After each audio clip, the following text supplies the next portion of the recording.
Hi, thanks for tuning in today and listening to today's episode. I'm going to be going over some of the topics regarding specific structural development of specific tissues within the body, how it plays an important role in not only developing vertical stiffness and the ability to have a high reactive strength, but also an importance in regards to injury prevention and reducing the likelihood of putting the athlete in a position that they cannot handle specific loads and demands that they may encounter in the sport. One of the most harped on aspects in regards to reducing soft tissue injuries is making sure we have the athlete land in a way that they are in a, I guess, quote unquote, safer position.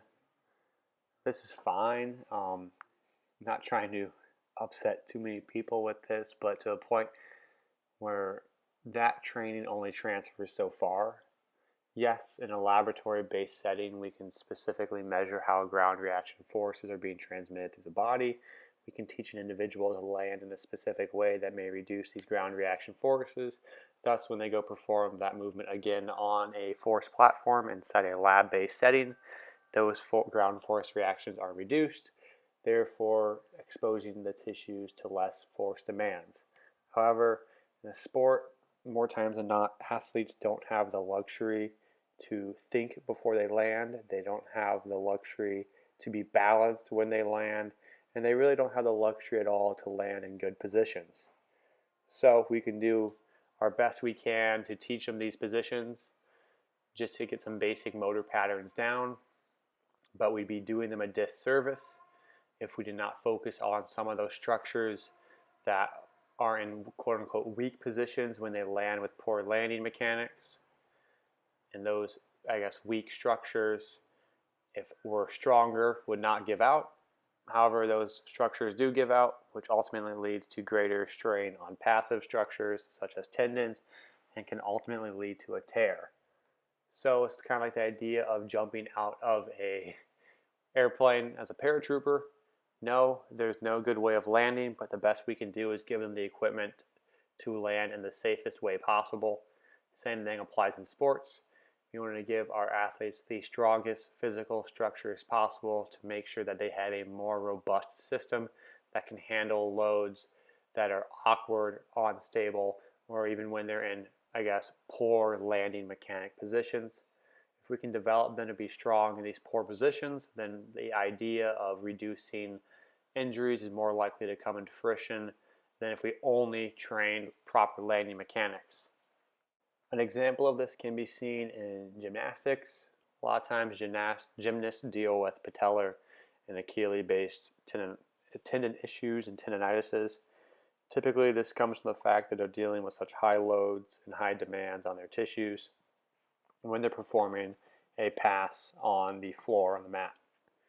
So as a gymnast, you don't really have the option to perform your pass slowly. You don't have the option to land delicately in between each spring and each tumble.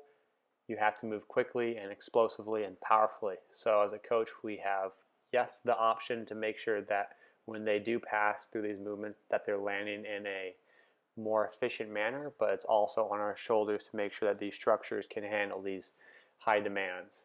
One of the issues you see with itises is that the tendon itself is probably being strained too greatly. It leads one to believe that the tendon itself is not necessarily strong enough. So when the ground reaction forces occur, it goes under too much stress.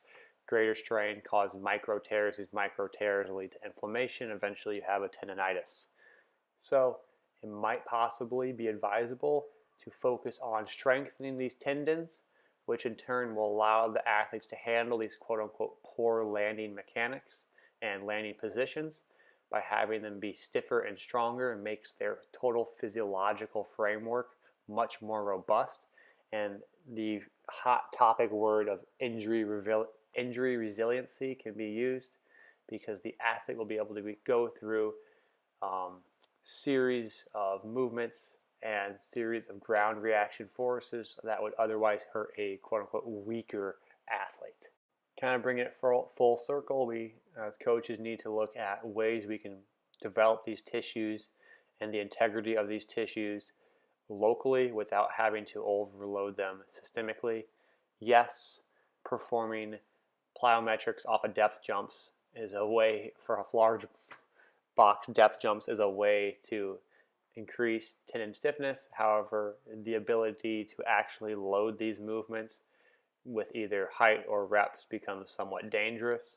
This is why submaximal extensive plyometric work such as single leg hopping, single leg bounding, straight leg kicking, toe hops, all can be used to help develop specific structures within the ankle. Same things or similar things can be used on the back extension with kind of oscillatory movements for the hamstrings, or if you're doing single leg, straight leg hip bridges, those localized plyometric-ish movements can help overload those tissues and not just a weight factor, but also a velocity factor. In regards to the knee, specific drop catch movements and specific low-level 2-foot bounding with greater knee angles can be used to possibly develop these tissue qualities. Again, these should all be done submaximally in the initial phases as the athlete preps their tissue for more demands. The idea behind it would be this tissue development in conjunction with proper technical landing, which again may not always occur, will give the athlete the best bet to be healthy and safe in positions that they may or may not want to be in. Thanks for listening today, guys. Hopefully it made a little sense and you got something out of it. Much appreciated.